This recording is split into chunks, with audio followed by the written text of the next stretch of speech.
Bismillahirrahmanirrahim. Assalamualaikum warahmatullahi wabarakatuh. Teman-teman mahasiswa syariah, Prodi Hukum Keluarga Islam. Pada kesempatan kali ini kita akan membahas tentang sumber hukum Islam ya. Nah, pada kesempatan kali ini kita akan membahas terlebih dahulu tentang sumber hukum Islam yang disepakati, yaitu ada Al-Quran, Sunnah, Ijma, dan Qiyas. Baik, sebelum itu mari kita mulai dengan membaca basmalah. Bismillahirrahmanirrahim. Semoga apa-apa yang kita pelajari pada kesempatan kali ini dapat barokah, manfaat untuk kedepannya. Amin, amin, ya rabbal alamin. Baik, pengertian sumber dan dalil.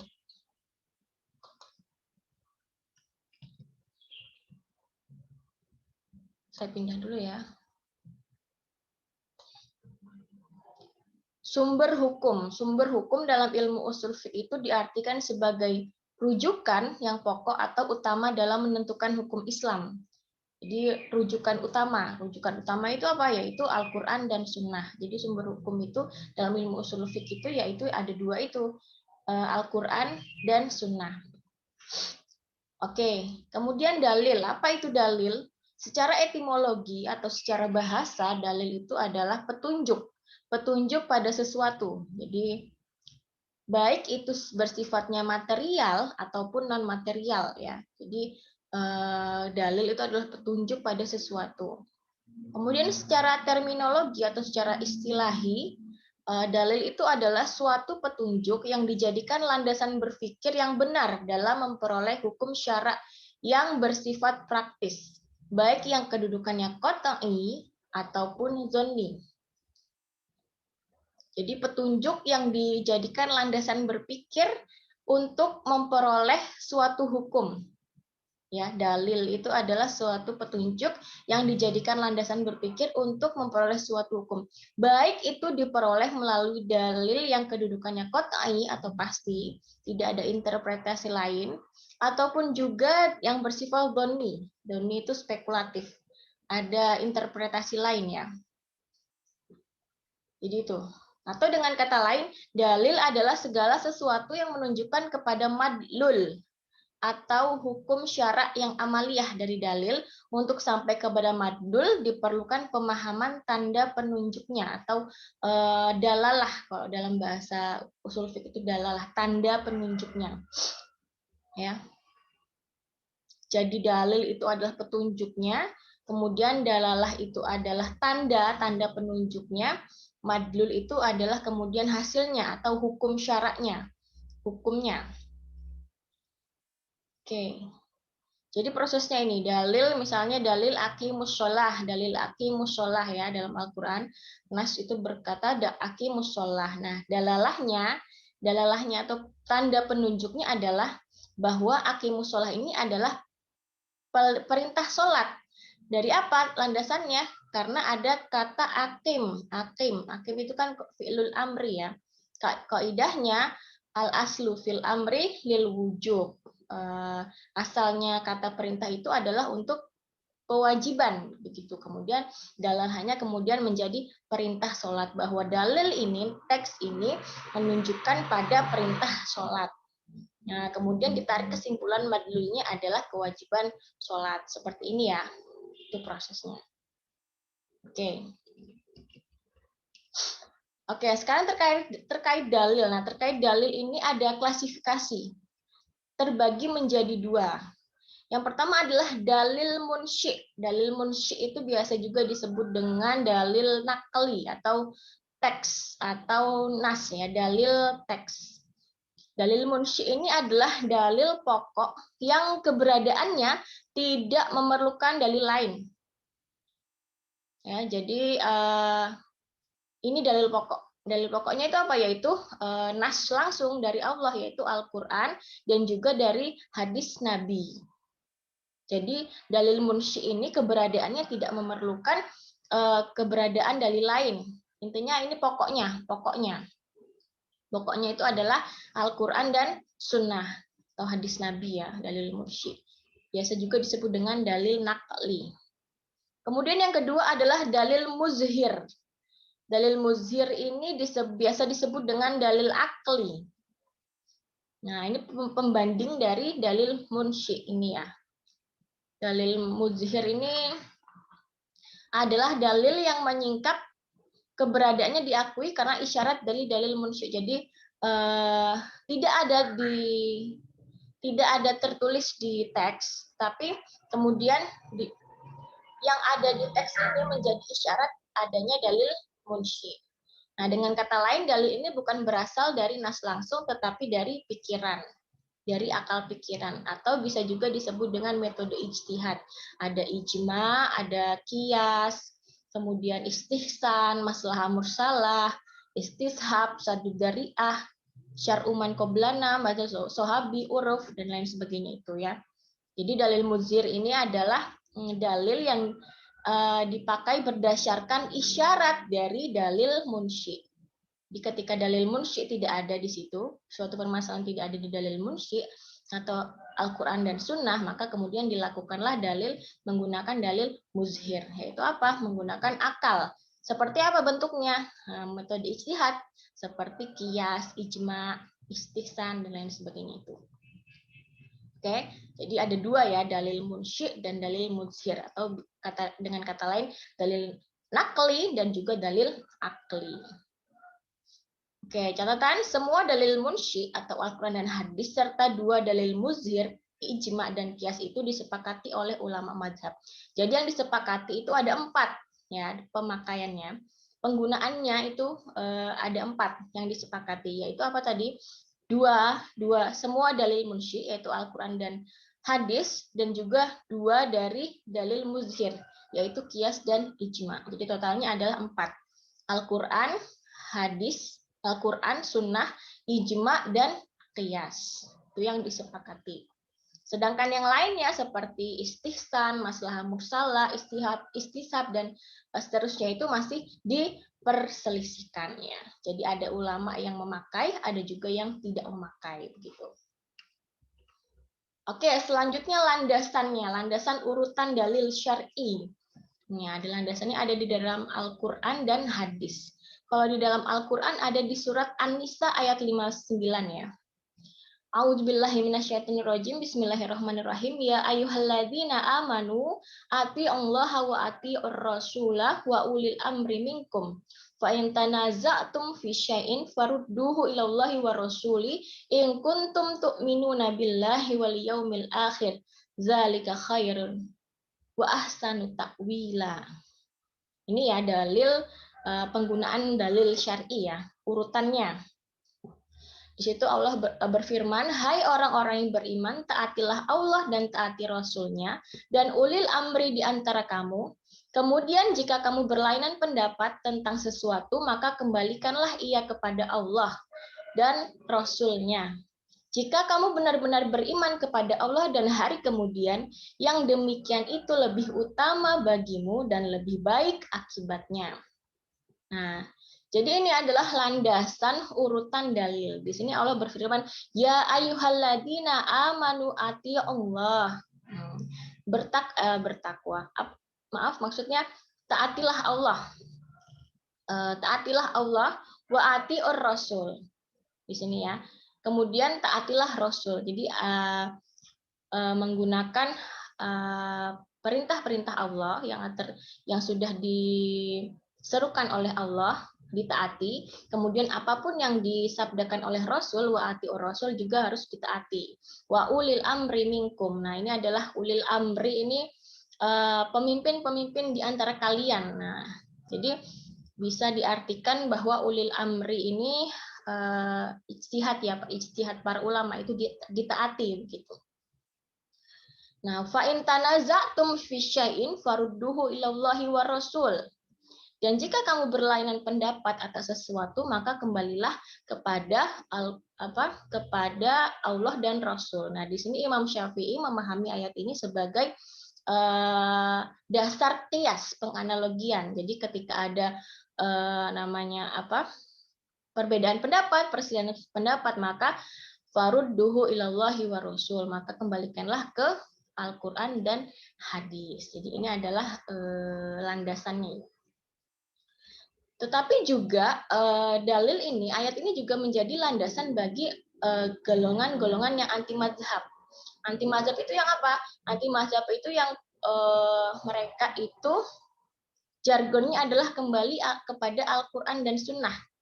Kembali pada Al-Quran dan Sunnah. Jadi mereka tidak memakai madhab-madhab yang 4 ya. Mereka menurut mereka madhab-madhab itu terlalu banyak, terlalu ribet, dan kebanyakan sebagian besar itu malah bid'ah menurut mereka. Bid'ah dan sesat gitu. Jadi tidak usah ribet lah. Kita kembali saja kepada Al-Quran dan hadis. Kita kembali saja ke Allah dan Rasul-Nya. Al-Quran dan hadis itu sudah sangat lengkap mengatur kehidupan manusia. Begitu mungkin kira-kira pendapat mereka. Nah, landasannya itu adalah ini. Jadi berbeda pemahaman dalam memahami ayat ini. Padahal sama-sama menggunakan ayat ini ya. Tetapi kalau ulama fikih kan menggunakan ayat ini sebagai urutan dalil syar'i. Yang pertama adalah kepada Allah, berarti merujuk kepada kitabullah, kemudian atiur rasul, merujuk kepada sunnah-sunnah rasul, wa ulil amri minkum, dan kesepakatan para ulama, fa in tanaza'tum fi syai'in farudduhu ila Allahi wa rasul. Maka kemudian jika tidak ada masalah yang ditemukan di dalam Al-Quran, tidak ada pemecahannya, maka kemudian kembalikanlah kepada Al-Quran dan Sunnah. Nah, itu adalah dasar kepada kias atau analogi. Tetapi kalau menurut golongan anti mazhab tidak begitu. Penafsiran mereka adalah ya sudah secara literal saja. Arti perkata, arti dari apa adanya ini, terjemahan itu diambil saja, langsung dipakai saja. Jadi kita ya harus kembali kepada Al-Quran dan hadis, lihat kepada Al-Quran dan hadis begitu, karena menurut mereka semuanya sudah ada di situ, sudah diterangkan di situ. Ya, jadi pemahamannya berbeda. Kalau yang golongan anti mazhab itu langsung memahaminya secara tekstual ya. Padahal kalau misalnya pun ya dipahami secara tekstual, ini juga ada masalah, ada muskil ya. Ketika dikatakan ya ayyuhalladzina amanu atiullaha wa atiur rasul wa ulil amri minkum, di situ kan Allah menyeru kepada kita untuk taat kepada Allah dan Rasul dan ulil amri ya. Tetapi kemudian kenapa ada redaksi fa in tanaza'tum fi syai', dan jika kalian berselisih pendapat atas sesuatu. Nah, kenapa ada redaksi ini ya? Ini harus dipertanyakan. Itu kan berarti bahwa walaupun kita mentaati Allah dan Rasul dalam teks itu pasti ada perdebatan. Pasti ada perdebatan karena akan berbeda pendapat, karena akan memunculkan perbedaan pendapat. Makanya kemudian ada redaksi fa in tanaza'tum fi syai' farudduhu ilallahi wa rasuli. Jika berlainan pendapat, maka kembalinya ini adalah kemudian menggunakan pokok-pokok dari ajaran Allah dan ajaran Rasul sebagai landasan berpikir untuk menemukan suatu hukum yang baru. Nah, itu menurut ulama fikih ya, menurut Imam Syafi'i seperti itu. Jadi berbeda pemahaman. Jadi kalau ditanya yang golongan anti mazhab itu dalilnya apa ya? Dalilnya ini juga sama-sama menggunakan dalil ini, hanya berbeda pemahaman begitu. Padahal kan kalau kita mau mengkaji Al-Quran dan Sunnah itu tidak cukup hanya dengan melihat Al-Quran. Kita harus punya pengetahuan tentang itu, harus punya kapasitas bagaimana asbabun nuzulnya, bagaimana kemudian hadis asbabul wurudnya, konteks di balik teks itu seperti apa. Itu kan tidak langsung serta-merta langsung bisa kita pakai. Tidak seperti kacang goreng yang langsung bisa kita makan ya. Jadi harus ada proses itu dulu. Nah, itu menurut ulama fikih ya. Oke, yang kedua adalah hadis Mu'ad bin Jabal. Nah, ini hadis kondang sekali. Kalau teman-teman ditanya apa dalil usul fiqh misalnya, ya ini hadis Mu'ad bin Jabal. Jadi ketika itu Mu'ad ini diutus Rasul untuk menjadi amir ya, amir di Yaman. Untuk menjadi amir itu apa ya? Gubernur ya. Nah, sebelum diutus ke Yaman itu Rasul mengadakan pretesnya, melakukan pretest kepada Mu'ad ini. Lama aroda ayyab'asa Mu'ad ilal Yaman qala Qala, Rasul bersabda, bertanya, kaifa taqdi idza aradolaka qada? Bagaimana ya Mu'ad, bagaimana kamu akan memutuskan hukum apabila dibawa kepada kamu suatu permasalahan? Idza aradolaka qada. Bagaimana kamu memutuskannya jika datang kepadamu suatu masalah begitu ya? Qala, kata Mu'ad dengan lantang ya, aqdi bi kitabillah, kata Mu'ad gitu. Maka aku akan memutuskannya bi kitabillah, dengan kitab-kitab Allah. Faqala, kata Nabi kemudian, fa in lam tajid, dan jika kamu tidak mendapatkannya di dalam kitab-kitab Allah, kata Nabi. Qala fa bi sunnati Rasulillah sallallahu alaihi wasallam. Maka aku akan melihatnya kepada sunnah-sunnah Rasul kalau tidak aku dapatkan di kitab-kitab Allah begitu. Qala fa in lam tajid, kalau kamu juga tidak mendapatkan di dalam sunnah-sunnah Rasul, gitu ya. Fa in lam tajid, fa in lam tajid fi sunnati Rasulillah.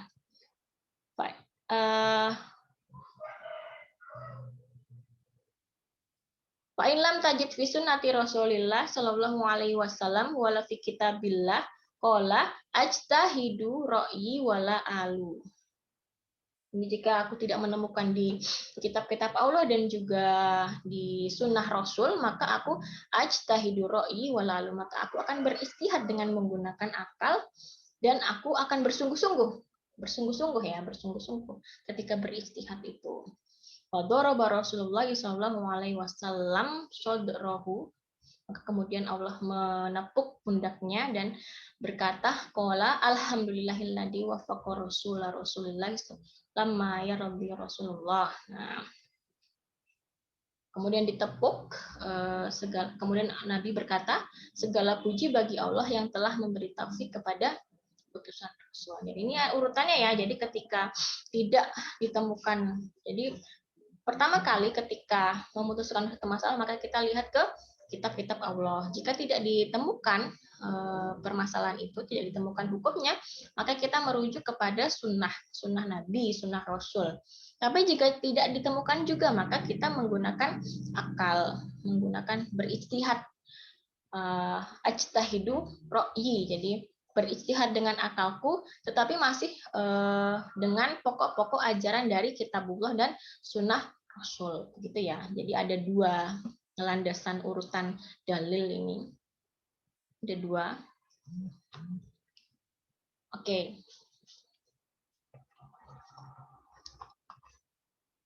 Saya pindah dulu. Oke, dalil yang pertama, sumber hukum yang pertama, yang utama ya, adalah Al-Qur'an. Al-Qur'an. Teman-teman pasti sudah paham ya apa itu Al-Qur'an kalau belajar di ilmu Al-Qur'an, ilmu ulumul Qur'an. Secara etimologi Al-Quran itu adalah mengumpulkan dan menghimpun. Itu ada di redaksi surat Al-Qiyamah itu, inna alaina jam'ahu wa qur'anah fa idza qara'nahu fattabi' qur'anah. Itu kan artinya dua-duanya adalah mengumpulkan dan menghimpun. Namun secara terminologi atau istilah, Al-Quran huwa kalamullah al-mu'jiz al-munzil ala sayyidina Muhammad sallallahu alaihi wasallam al-maktub bil masahif, al-mangkul bitawatir, al-muta'abbid bitilawatih. Jadi Al-Quran itu adalah kalam Allah yang bersifat mukjizat yang diturunkan kepada Nabi Muhammad SAW, tertulis di mushaf, diriwayatkan secara mutawatir, dan membacanya adalah ibadah. Ya, ini pengertian Al-Quran secara istilah. Dia kalam Allah. Oke. Nah, di dalam Al-Quran itu, ragam hukum dalam Al-Quran. Di dalam Al-Quran itu ada banyak ayat-ayatnya. Ada 6.236 ayat. Nah, di antara 6.236 ayat itu ada 3 kategori ayat-ayat. Ada yang ayat non-fikih, ayat-ayat non-fikih, dan ada ayat-ayat fikih ya, ayat-ayat ahkam. Ayat-ayat non-fikih ini ada 2, yaitu hukum-hukum akidah atau i'tiqadi ya. kemudian ada hukum-hukum akhlak atau khuluqiyah. Nah, ini jumlahnya sangat banyak sekali tentang ayat qadiyah dan khuluqiyah ini hampir mendominasi ayat-ayat dalam Al-Qur'an ya. Ayat qadiyah ini. Apalagi i'tiqadiyah ini sangat mendominasi ini. Dari 6.236 ayat itu lebih banyak ayat-ayat tentang ahkamu i'tiqadiyah, hukum-hukum akidah. Apa itu hukum-hukum akidah? Ya berkaitan dengan akidah kepada rukun iman yang 6. Jadi berbicara tentang Allah, penciptaan alam semesta, kemudian malaikat, kemudian qadar itu ya. Jadi berbicara tentang itu. Dan ini jumlahnya sangat banyak sekali. Kemudian yang kedua adalah hukum-hukum akhlak atau khuluqiyah. Khuluqiyah ini adalah berkaitan dengan kewajiban mukallaf, kewajiban manusia untuk berperilaku dengan baik dan menghindari perilaku yang buruk. Jadi akhlak ya, tentang akhlak. Ini juga banyak di dalam Al-Quran ayat-ayat tentang khuluqiyah ini sangat banyak ya. Kemudian ada juga ayat-ayat fikih. Nah, ayat-ayat fikih ini terkait dengan perkataan dan perbuatan dalam ibadah, bidang ibadah dan juga muamalah. Dan ini ternyata kalau teman-teman tahu jumlahnya ini sangat sedikit, tidak mendominasi, hanya sekitar 5%-nya saja dari keseluruhan ayat-ayat Al-Quran. Para ulama itu mengatakan bahwa kurang lebih hanya ada 300 ayat saja terkait dengan ayat-ayat fikih ya, tentang ibadah dan amaliyah mukallaf itu hanya sekitar 5%-nya saja. Jadi kalau kita terlalu gontok-gontokan perkara fikih atau perkara hukum amaliyah ini sangat disayangkan sekali ya, padahal di Al-Quran saja membahasnya itu paling banyak adalah akidah dan akhlak. Harusnya kita lebih kepada perilaku akidah kita dan bagaimana akhlak kita, bukan kemudian gontok-gontokan di masalah yang amaliyah yang sebenarnya tidak terlalu penting ya, bukan tidak terlalu penting juga, maksudnya sebenarnya ini kan masalah-masalah yang dzonni begitu. Oke. Sekarang teori qot'i dan dzonni dalam teks Al-Qur'an. Jadi dalam teks Al-Qur'an itu ada teori tentang qot'i dan dzonni. Ya. Kalau dalam segi asalnya itu Al-Quran itu sifatnya qot'i ya, pasti qot'i, tidak ada yang menentang itu, bahwa dari segi asalnya Al-Quran adalah dalil yang qot'i karena dia berasal langsung dari Allah, qot'i dari segi asalnya. Namun dalam teksnya, dalam nasnya, dalam teksnya, real teksnya itu terbagi menjadi dua, yaitu qot'i dan dzonni. Nah, qot'i dalalah yang pertama itu adalah teks dalam Al-Quran yang mengandung pengertian tunggal dan tidak dapat dimaknai dengan makna lainnya. Jadi pasti tidak ada makna lain selain itu. Jadi sehingga kemudian tidak ada perbedaan dalam penafsiran ya, karena pasti. Contohnya dalam Surat An-Nisa ayat 12. Walakum nisfu ma taraka azwajukum illam yakul lahunna walad. Dan bagi kamu nisfu itu setengah ya, 1/2, ma taraka azwajukum illam yakun walad. Dan bagi kamu setengah dari apa-apa yang ditinggalkan suami-suami kamu jika jika kamu tidak mempunyai anak. Nah, kata nisfu di sini kan adalah setengah, dan ini pasti kata setengah 1/2 itu kan tidak bisa dimaknain lain, tidak bisa dimaknain 2, tidak bisa dimaknain 3, ya sudah 1/2 ya sudah 1/2, tidak bisa dimaknain lain. Ya, kemudian misalnya azaniyatu wazani fajlidu kulla wahidin minhuma mi'ata jaldah. Mi'ata jaldah ini juga pasti ya. Para pezina itu dihukum cambuk masing-masing dari mereka itu 100 cambukan, misalnya 100 mi'ata jaldah ini kan bilangannya, tidak bisa diartikan lain ya, 100 ya 100, tidak bisa menjadi 5, tidak bisa menjadi 3 ya. Jadi ayat-ayat yang teksnya itu misalnya tentang ukuran, bilangan itu adalah yang termasuk dalam qat'i dalalah, tidak punya pengertian lain selain itu. Kemudian yang kedua adalah zonni dalalah. Zonni dalalah. Nah, zonni dalalah ini adalah sifatnya spekulatif. Kalau qat'i tadi adalah pasti ya. Kalau zonni ini spekulatif. Teks dalam Al-Quran yang mengandung pengertian lebih dari satu. Nah, jadi artinya itu bisa diartikan lain. Nah, sehingga kemudian mengundang interpretasi lain dari makna kata tersebut. Sehingga memungkinkan untuk berbeda penafsiran dan akhirnya diijtihadi oleh para mujtahid. Itu ya. Jadi contohnya misalnya dalam Al-Baqarah ayat 228 ini. Wal mutallaqatu yatarabbasna bi anfusihinna salasata quru. Dan mutallaqat perempuan-perempuan yang diceraikan itu yatarabbasna bi anfusihinna diharapkan untuk menahan diri mereka, maksudnya menahan untuk tidak menikah lagi sampai batasnya adalah salah satu quru. 3 kali quru di sini. Nah, kata quru di sini mengandung perbedaan pendapat makna, tidak ada makna lain ya. Yang pertama adalah mazhab Syafi'i dan Maliki mengatakan bahwa quru ini adalah masa suci. Masa suci ya, berdasarkan dari hadis ya diriwayatkan oleh Aisyah. Ketika itu Aisyah bertanya itu kepada jamaah perempuan, jamaah ibu-ibu ya. Hal tadruna al-aqra gitu ya. Apakah kalian tahu apa itu al-aqra? Itu ya. Kemudian ibu-ibu itu menjawab al-aqra huwa athhar. Aqra itu athhar, suci. Nah, dari situ kemudian ditafsirkan bahwa quru ini adalah masa suci. Maka kemudian batas iddah wanita yang dicerai suami itu adalah 3 kali suci. Ya. Kemudian mazhab Hanafi dan Hambal mengatakan bahwa menafsirkan bahwa quru ini adalah masa haid.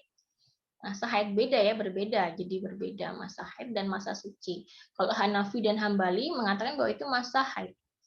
Dan ini juga ada dasarnya kenapa kemudian mengatakan bahwa itu adalah masa haid. Ada hadis dari Rasul da'iyas sholah yauma akro'ika. Tinggalkanlah sholat ketika kalian sedang haid. Berarti quru ini maksudnya adalah masa haid. Akro ika yauma akro ika hari-hari haid kamu. Suruh meninggalkan sholat begitu.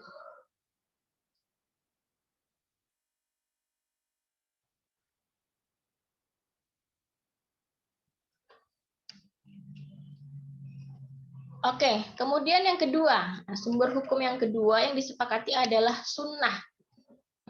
Sunnah ya. Pengertian sunnah itu adalah as-sunnah fil istilah hiya ma sodaro an Rasulullah sallallahu alaihi wasallam min kaulin au fi'lin au takririn. Jadi apa-apa yang bersumber dari Rasulullah berupa perkataan, perbuatan maupun ketetapan.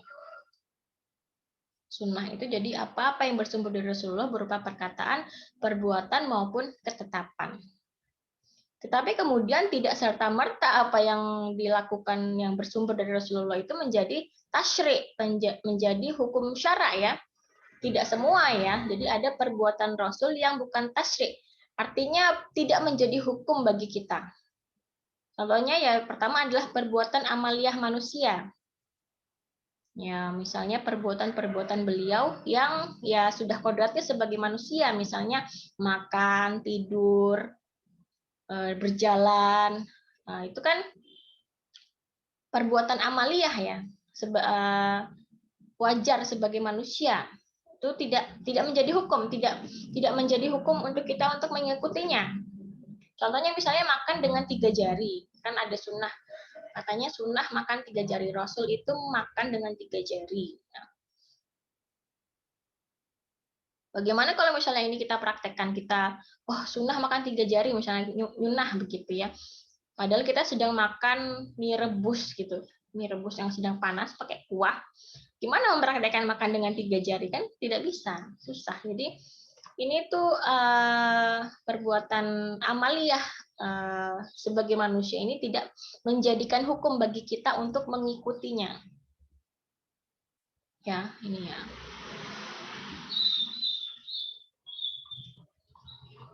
Kemudian yang kedua, pengalaman dan perbuatan duniawi. Misalnya, jadi pengalaman Rasul sebagai manusia ketika di dunia. Misalnya ketika berdagang. Rasul berdagang ya. Kemudian tidak menjadi sunnah bagi kita untuk mengikuti beliau juga berdagang. Ya, karena itu ya pengalaman beliau secara duniawi saja. Beternak kambing, begitu ya. Ini juga tidak menjadi hukum untuk kita untuk mengikutinya. Kemudian yang ketiga adalah perbuatan yang dikhususkan hanya untuk beliau. Misalnya ini khusus ya, misalnya menikah lebih dari 4 kali. Lebih dari 4 kali itu kan berarti hanya khusus untuk Rasul. Kita tidak kemudian itu menjadi sunnah untuk kita lakukan, untuk dilakukan ya, karena ini adalah khusus. Atau misalnya wajib tahajud setiap malam, itu kan khusus diperuntukkan untuk Rasul, tidak menjadi sunnah. Jadi tiga perbuatan yang bukan tasrik, bukan menjadi hukum. Nah, misalnya ada perbuatan-perbuatan Rasul, perbuatan amaliyahnya sebagai manusia, kemudian dikatakan sunnah, ya monggo, mau diikutin monggo, kalau tidak diikutin juga tidak apa-apa. Tapi jangan sampai kemudian yang mengikuti itu kemudian mengatakan bahwa yang tidak mengikuti sunnah, yang tidak mengikuti perbuatan-perbuatan Rasul itu kemudian tidak nyunnah. Jangan sampai seperti itu ya. Misalnya dia makan 3 jari dengan 3 jari, kemudian ada temannya makan pakai sendok atau sumpit. Kamu nggak nyunnah, jangan sampai seperti itu ya, karena itu termasuk dalam perbuatan Rasul yang tidak menjadi hukum untuk kita, untuk tidak diikuti. Atau misalnya berdagang, misalnya sekarang kan sedang gencar ya berdagang. Ayo berdagang karena itu adalah sunnah Rasul, gitu. Jargonnya biasanya gitu ya. Rasul saja berdagang. Nah, ini kan sebenarnya tidak wajib untuk diikuti. Memang sebaiknya atau kalau misalnya mau diikuti berdagang baik ya karena mengikuti Rasul. Tapi jangan sampai itu kemudian diwajibkan, dikatakan kemudian yang tidak berdagang tidak nyunnah gitu kan. Tidak, itu sudah tidak benar. Oke. Nah, di dalam hadis Rasul itu juga ada teori qot'i dan zonni di dalam teksnya. Jadi apalagi dalam hadis ya, apalagi dalam sunnah ya, di Al-Quran saja yang asalnya itu adalah qot'i, sifatnya qot'i, itu teksnya saja bisa berada yang qot'i dan zonni, apalagi hadis, apalagi sunnah ya. Pasti karena itu datangnya dari manusia, pasti ada yang qot'i, ada yang zonni. Nah, dalam teks hadis itu berdasarkan kuantitas perawi hadis itu dibagi menjadi 2. Hadis yang mutawatir itu yang banyak perawinya atau banyak yang meriwayatkan hadis tersebut, itu maka dia sifatnya qot'i. Ya. Kalau hadis mutawatir ini kan minimal itu 4. Minimal 4 perawinya ya. Jadi dia itu diriwayatkan oleh banyak perawi. Jadi dia sifatnya qot'i karena banyak yang meriwayatkan itu. Kemudian yang kedua adalah hadis ahad. Hadis ahad ini ada yang masyhur, aziz, gharib ya. Hadis ahad ini kalau yang masyhur kan 3 perawi, kemudian yang aziz itu 2 dan yang gharib hanya 1 yang meriwayatkan. Ini dzonni karena sedikit yang meriwayatkan. Kemudian berdasarkan kualitas perawi hadis. Kualitas perawinya ya itu terbagi menjadi hadis sahih dan hadis hasan. Kualitas perawinya. Nah, kalau hadis sahih dan hadis hasan ini bisa dijadikan sumber hukum. Qot'i ya, bisa dijadikan sumber hukum. Nanti teman-teman belajar di ulumul hadis ya, ada hadis sahih dan hadis hasan. Kemudian ada juga hadis dhaif. Berarti perawinya itu ada cacat ya. banyak itu nanti cacatnya dari segi bahasa, dari segi lupa atau dan segala macamnya itu. Nah, hadis dhaif ini menurut Imam Ahmad bin Hambal dan juga Ibnu Hajar ini boleh digunakan. Nah, digunakan atau maksudnya diamalkan hanya untuk masalah sunnah atau makruh. Tuh. Oke, kemudian sumber hukum selanjutnya yang disepakati adalah ijma. Ijma. Apa itu ijma? Secara etimologi, ijma itu adalah konsensus atau kesepakatan. Ya, kesepakatan itu ijma. Secara terminologi, kesepakatan semua mujtahid dari umat Muhammad pada suatu masa setelah wafatnya Rasulullah terhadap suatu hukum syara yang belum ada nasnya. Jadi secara terminologi ijma itu adalah suatu ketetapan atau konsensus umat Muhammad setelah wafatnya yang pada masalah itu belum ada nas di dalam Al-Quran dan hadis. Jadi kalau misalnya setelah wafatnya Rasulullah itu ada suatu permasalahan yang kemudian masalah itu tidak ditemukan penyelesaiannya dalam Al-Quran dan hadis, kemudian para ulama berijtihad dan melakukan konsensus atau kesepakatan, nah maka itu adalah ijma. Contohnya apa? Contohnya adalah ijma ketika penunjukan khalifah pengganti Rasul. Ya. Ijma penunjukan khalifah pengganti Rasulullah itu Abu Bakar As-Siddiq. Ini ijma pertama kali ya, ijma pertama kali. Setelah Rasulullah wafat itu adalah penunjukan khalifah.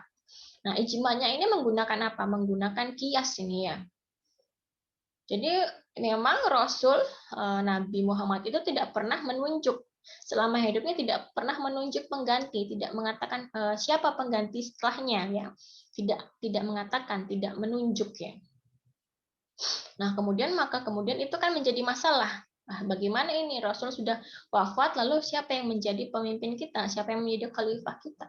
Maka kemudian dilakukanlah kias. Kias itu analogi ya. Kias. Kiasnya apa?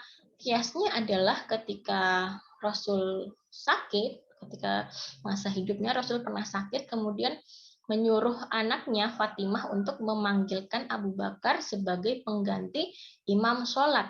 Nah, ya, jadi setiap Rasul tidak bisa mengimami sholat, Abu Bakar dipanggil untuk menggantikan imam sholat. Nah, di sini kan kias ya, berarti Abu Bakar ini adalah menggantikan Rasul. Nah, ijma ini, pengkiasan ini disepakati oleh para sahabat, kemudian dijadikanlah ijma, menjadi ijma. Kesepakatan ya, kesepakatan bahwa akhirnya ditunjukkanlah Abu Bakar ini sebagai khalifah pertama pengganti Rasulullah gitu. Nah, fungsi ijma ini apa? Yaitu pertama menyatukan pendapat yang berbeda. Jadi kalau misalnya ada pendapat yang berbeda itu bisa disatukan. Yang kedua adalah mengurangi kesalahan dalam berijtihad.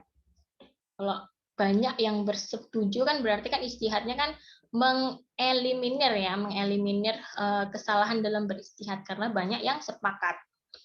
Begitu. Kemudian yang ketiga adalah menjamin penafsiran yang tepat atas Al-Qur'an dan hadis. Diharapkan ijma ini, kesepakatan ini kemudian menghasilkan penafsiran yang tepat terhadap Al-Quran dan hadis. Oke, kemudian berbicara tentang ijma, sebenarnya ijma ini adalah sesuatu yang sangat sulit dilakukan ya, apalagi di negara-negara seperti kita Indonesia ya. Ijma keseluruhan ulama itu sangat sulit. Mungkin prakteknya hanya ijma parsial saja, misalnya madhab Syafi'i. Kalau di negara kita mungkin fatwa NU atau kemudian Muhammadiyah itu kan berbeda-beda ya. Jadi ijma'nya itu sifatnya hanya parsial saja, tidak bisa keseluruhan. Semua ulama sepakat itu. Sangat sulit ya, apalagi di negara kita yang multikultur ini. Mungkin bisa di negara-negara Islam, tapi itu pun juga tidak terlalu banyak ya ijma yang kemudian seluruh ulama sepakat begitu. Misalnya di Saudi misalnya ya. Di Saudi itu kan ada ijma di larangan merokok itu ya. Nah, itu mungkin karena negara Islam ya, negara Islam. Jadi mungkin bisa kemudian dilegalkan dalam undang-undang, jadi larangan merokok itu ada ijma'nya. Tetapi kalau negara-negara seperti negara kita, Indonesia ini agak sulit ya. Mungkin prakteknya adalah ijma' parsial saja sesuai dengan kelompoknya. Misalnya NU dan Muhammadiyah kan ada ijma' tersendiri berbeda-beda ya.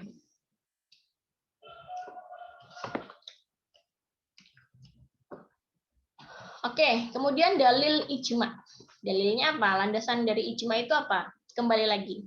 Itu Al-Qur'an di An-Nisa ayat 59 tadi ya. Ya ayyuhalladzina amanu ati Allah wa atiur rasul wa ulil amri minkum. Nah, di sini yang dipakai adalah wa ulil amri minkum. Jadi taatilah Allah dan taati Rasul dan juga ulil amri minkum atau pemimpin-pemimpin kalian. Maksudnya taatlah kepada ijma para pemimpin kalian gitu. Di sini nah ulil amri minkum ini juga harus yang taat kepada Allah dan Rasul. Karena apa? Karena di sini tidak ada atiu ya. Kalau di sini kan ya ayyuhalladzina amanu ati Allah, ada kata taatlah kepada Allah. Juga wa atiur rasul. Dan taatlah kepada Rasul. Seharusnya kalau misalnya taat buta itu kan wa atiur ulil amri, tapi di sini tidak ada redaksi atiu lagi, langsung disambung saja dengan bau ataf di sini. Langsung wa ulil amri minkum. Ini berarti bahwa kita mentaati pemerintah ataupun ulama atau kesepakatan ijma ulama itu juga harus berdasarkan pada ulama itu juga harus taat kepada Allah dan Rasul gitu. Kemudian yang kedua adalah dalil hadis. Rasul kalau Allah Shallallahu Alaihi Wasallam la tajtami ummati ala dolalah. Tidak bersepakat umatku dalam keburukan. Nah, di sini adalah dalil ijma'. Tidak bersepakat umatku dalam keburukan. Ma ra'ahul muslimuna hasanan fahuwa indallahi hasanun. Jadi apa-apa yang dilihat umat muslim itu baik, bahwa indallahi hasanun, maka menurut Allah juga baik. Jadi ketika seorang ulama atau ketika para ulama itu melihat itu adalah perkara baik, kemudian berijma dengan itu, maka indallahi hasanun, maka Allah juga menurut Allah juga itu adalah yang baik. Oke, kemudian macam-macam ijma. Ada dua ya, ijma shorih dan ijma sukuti. Nah, ijma shorih ini adalah semua ulama jelas mengemukakan pendapatnya dan semua sepakat. Jadi semua ulama dalam perkara itu semua mengemukakan pendapatnya dan sepakat. Nah, ijma dalam bentuk ini bisa dijadikan hujah dan statusnya qat'i atau pasti. Contohnya misalnya kesepakatan ijma bahwa poligami itu maksimal 4 kali untuk manusia, atau misalnya kesepakatan bahwa sholat duhur itu 3 rakaat, itu kan ijma shorih, semuanya sepakat ya. Ya, kemudian ijma sukuti. Nah, ijma sukuti ini sebagian mujtahid yang berpendapat, sedangkan yang lain diam. Jadi ada yang berpendapat, yang lain diam, sembari meneliti pendapat itu. Nah, ijma seperti ini bersifat zonni, sehingga tidak dapat dijadikan hujah. Tidak bisa dijadikan landasan ya. Ya, contohnya itu tadi misalnya, kalau ijma shorihnya itu adalah sholat duhur. Sholat duhur itu 3 rakaat ya. 3 rakaat misalnya ya. Atau misalnya gini, sholat subuh ya, misalnya subuh. Sholat subuh itu sepakat, semua ulama itu sepakat 2 rakaat. Tapi kemudian memakai kunut atau tidak, nah itu adalah ijma sukuti. Sholat subuh memakai kunut, ada kemudian ulama yang berpendapat bahwa sholat subuh itu memakai kunut, ada juga yang berpendapat bahwa kunut tidak dipakai ketika sholat subuh. Nah itu contohnya ijma sukuti. Itu ya, jadi ijma, jadi berarti pemakaian kunut ini sifatnya zonni, tidak bisa dijadikan hujah, boleh dilakukan oleh yang berpihak kepada ini, mengikuti pendapat ini boleh dilakukan, tapi jika tidak sependapat, tidak dilakukan, tidak apa begitu ya. Oke. Selanjutnya yang keempat, yang terakhir, sumber hukum yang disepakati adalah kias. Kias, teman-teman sering mendengar ya tentang kias ini. Apa sih sebenarnya kias? Kias secara etimologi itu adalah persamaan, ukuran, atau analogi. Persamaan, jadi mempersamakan sesuatu atau menganalogikan sesuatu, itu kias. Nah, secara terminologi atau istilahi, kias itu adalah menyamakan sesuatu yang tidak disebutkan hukumnya dalam nas dengan sesuatu yang hukumnya sama dalam nas disebabkan kesamaan ilat hukum antara keduanya. Jadi menyamakan suatu hukum, jadi misalnya ada masalah baru, nah itu disamakan hukumnya dengan masalah yang ada di Al-Quran. Menyamakannya bagaimana? Disebabkan dengan kesamaan ilat hukum atau sebab hukum di antara keduanya. Itu kias. Dalil kias atau sandaran kias. Kembali lagi ke surat An-Nisa itu ya, ayat 59. Ya ayyuhalladzina amanu atiullaha wa atiur rasul wa ulil amri minkum fa in tanaza'tum fi syai'in farudduhu ilallahi wa rasul. Fa in tanaza'tum fi syai'in, jika kalian berbeda pendapat terhadap sesuatu, farudduhu ilallahi wa rasul, maka kembalikanlah kepada Al-Qur'an dan hadis. Di sini kembalikan ke Al-Qur'an dan hadis dengan menggunakan pokok-pokok dalam Al-Quran dan hadis dengan menggunakan kias di sini ya. Ditafsirkan seperti itu oleh para ulama ushul fiqh. Ini dalil kias. Kemudian dalil riwayat. Di awal perkuliahan saya sudah mencontohkan tentang kisah Umar ya. Kisah Umar yang curhat kepada Nabi ketika dia mencium istri ketika berpuasa. Nah, pada waktu itu Nabi malah menanyakan bagaimana jika kamu berkumur-kumur ketika puasa. Nah, itu sama hukumnya dengan mencium istri ketika puasa. Ini ya. Kemudian dalil logika, dalil nalar kita ya, bahwa nas Al-Quran dan hadis itu sangat terbatas. Sedangkan problem umat itu terus bertambah. Jadi ketika problem umat terus bertambah, otomatis diperlukan kias dalam Al-Quran dan hadis. Jadi teksnya itu kan sangat terbatas. Padahal masalahnya akan terus ada. Masalah itu akan terus ada.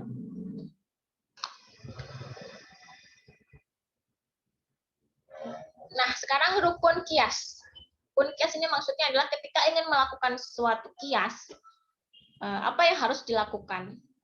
Yang pertama adalah asal atau makis alaih. Menentukan masalahnya, masalah yang sudah ada ketetapan hukumnya, baik dari nas dan Al-Quran. Jadi masalahnya itu sudah ada ketetapan hukumnya. Contohnya misalnya minum khamar ya. Minum khamar itu kan haram ya. Contohnya masalahnya ini sudah ada ketetapan hukumnya di dalam Al-Quran. Minum khamar.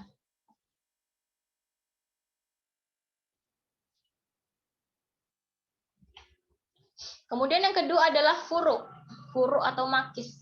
Makis itu adalah masalah yang sedang dicari ketetapan hukumnya. Jadi misalnya masalah yang sedang dicari, masalah sekarang misalnya tentang narkoba atau narkotika. Bagaimana hukumnya?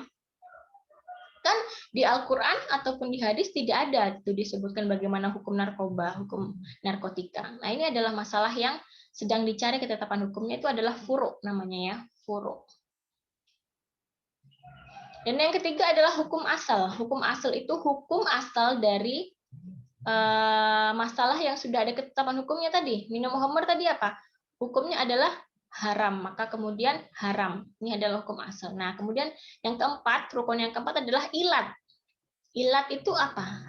Ilat itu adalah sifat yang terdapat dalam asal yang dapat dilihat dengan indera.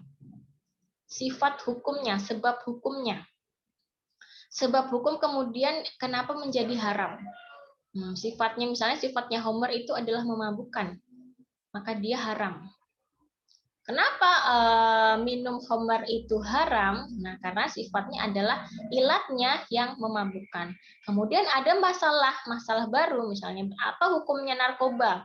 Narkoba itu sama-sama memabukkan, maka kemudian dihukumi haram. Jadi harus dilihat ilatnya dulu ya, sebabnya atau sifatnya, sifat hukumnya bagaimana.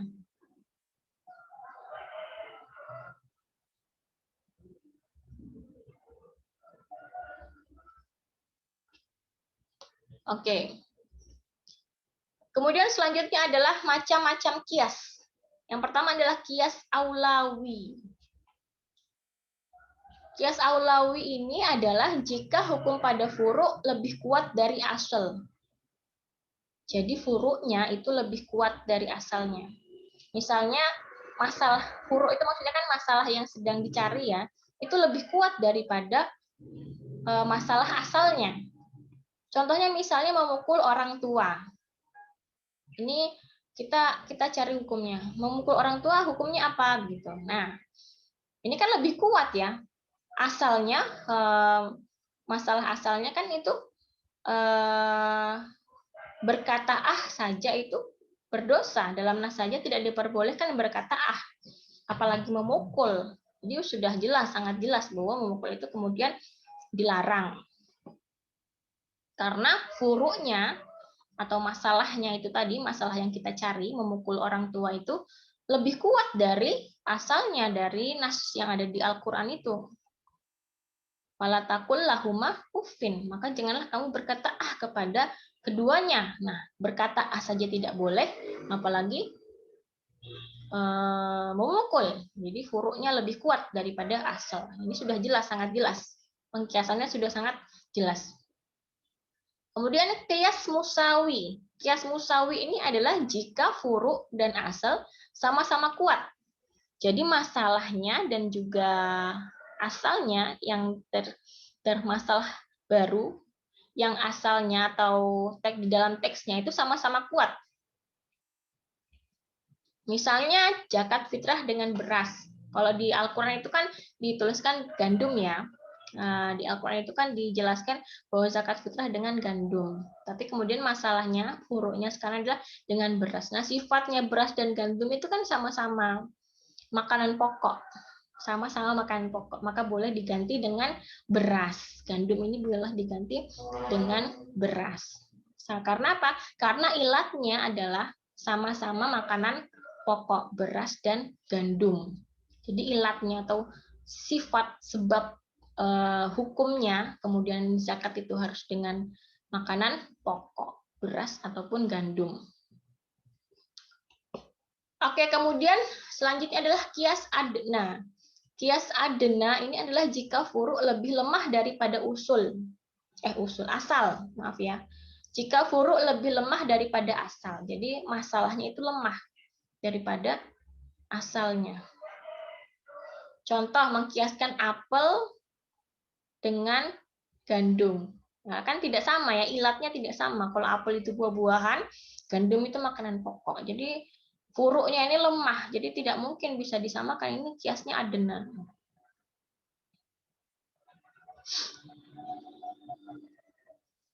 Jadi itu ya, macam-macam kias. Ada kias aulawi, ada kias musawi, dan kias adna. Nah, kemudian catatan juga bahwa kias, walaupun ada sumber hukum itu adalah kias, tapi kita tidak boleh serta-merta semua dikiaskan. Jadi kias itu sifatnya terbatas. Terbatas pada apa? Pada ilat hukumnya itu. Tidak semuanya bisa disamakan. Jadi kita harus melihat ilatnya. Jadi pengetahuan akan ilat ini juga sangat penting ketika melakukan kias. Tidak boleh dipukul rata ya. Misalnya saja tentang kafarat. Tentang kafarat itu kan penebusan dosa ya. Kafarat itu penebusan dosa. Membayar fidyah, maksudnya maaf, puasa 2 bulan berturut-turut 60 hari. Kemudian yang kedua adalah memberi makan fakir miskin, 60 fakir miskin. Yang ketiga adalah memerdekakan budak. Jadi ya penebusan dosa. Nah, ketika bulan puasa itu kan yang harus membayar ini, kafarat ini adalah yang melakukan hubungan suami istri ketika bulan Ramadan. Ini kan hukumannya adalah membayar kafarat. Tetapi ada juga sebagian ulama Hanafi itu ya, itu dikiaskan semua. Jadi yang sengaja makan minum itu juga harus membayar kafarat. Nah, sebenarnya tidak ini ya, ilatnya tidak selaras. Jadi ilatnya tidak selaras. Karena menurut mereka apa kok makan dan minum ini juga harus membayar kafarat? Karena sama-sama merusak kemuliaan Ramadan. Ilatnya di sini menurut Hanafi. Padahal maksudnya kafarat di sini adalah jima atau hubungan suami istri. Jadi kias itu juga terbatas. Jadi memakai logika selaras harusnya ya. Jadi atau misalnya juga ketika sholat itu ada nasi di gigi, kemudian tertelan. Nah kalau Syafi'i kan tidak batal karena tidak ada unsur kesengajaan. Kalau menurut Syafi'i tidak batal karena ilatnya adalah unsur kesengajaan. Yang membatalkan sholat adalah kesengajaan itu. Tapi kalau tidak sengaja ya tidak batal begitu. Nah, ada suatu riwayat ya. Imam Ja'far Shodiq itu sedang bertandang ke Kufah. Itu ceritanya ada Imam Hanafi ya. Imam Hanafi yang terkenal sekali dengan logikanya. Dia sangat mengagung-agungkan kias di situ, diriwayatkan di situ. Kemudian Imam Ja'far As-Shodiq ini bertanya kepada Imam Hanafi. Imam Hanafi, apakah engkau sangat mengagung-agungkan kias begitu kira-kira? Kemudian Imam Hanafi menjawab, ya, iya betul. Karena jika tidak ada dalilnya di Al-Quran maupun Sunnah, maka aku akan melakukan kias.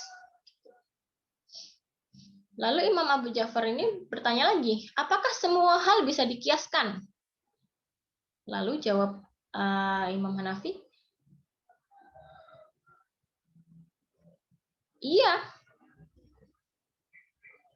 Iya betul. Pokoknya selama tidak menemukan Al-Quran dan hadis di situ, maka aku akan melakukan kias. Pokoknya begitu. Gitu ya. Jadi kalau saya tidak menemukan permasalahan itu dalam Al-Quran dan hadis, maka saya akan melakukan kias. Lalu kemudian kata Imam Ja'far As-Siddiq itu, dia berkata bahwa awaluman qasah iblis. Awaluman qasah iblis. Ingatlah wahai Imam Hanifah bahwa orang yang pertama melakukan kias itu adalah iblis. Iblis itu kan ketika disuruh tunduk kepada manusia itu kan, kepada Adam itu kan, dia berkata bahwa kenapa aku harus menghormatinya, tunduk kepadanya? Saya terbuat dari api, dia terbuat dari tanah. Nah, itu kan iblis itu ya.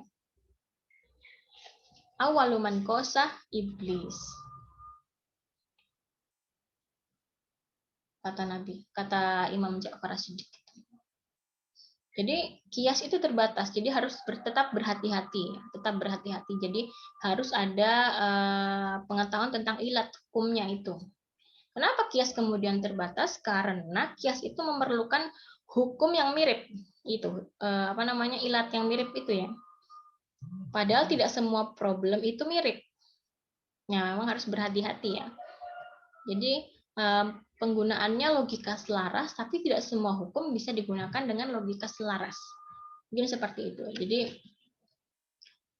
kalau ada pertanyaan, apakah semua hal bisa dikiaskan? Jawabannya tidak, karena kias itu sifatnya terbatas.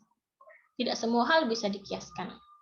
Contohnya apa? Misalnya ketika membunuh dan menuduh berzina. Membunuh dan menuduh berzina itu kan sama-sama dosa besar ya. Hukumannya kan kalau membunuh itu kan kisos ya. Kalau menuduh berzina kan berapa? Dicambuk ya. Dicambuk, dirajam 80 kali dera. Padahal kalau disamakan, misalnya kita mau mengkiaskan ya, dalam pembuktiannya pembunuhan itu hanya memerlukan 2 saksi. Tetapi ketika qadzaf atau menuduh berzina itu lebih banyak saksinya, harus 4 saksi dihadirkan. Kenapa kemudian hukumannya malah lebih berat yang membunuh? Nah, itu kalau kita hanya melakukan kias semata kan susah ya, karena tidak sama, tidak bisa dikiaskan. Jadi tidak semua itu bisa dikiaskan. Jadi harus ada pengetahuan tentang ilat atau kesamaan hukumnya itu tadi. Oke. Alhamdulillahirabbil alamin. Saya kira itu ya yang bisa saya sampaikan tentang sumber hukum Islam yang disepakati. Jadi ada 4, ada Al-Quran, Sunnah, Ijma, dan Qiyas.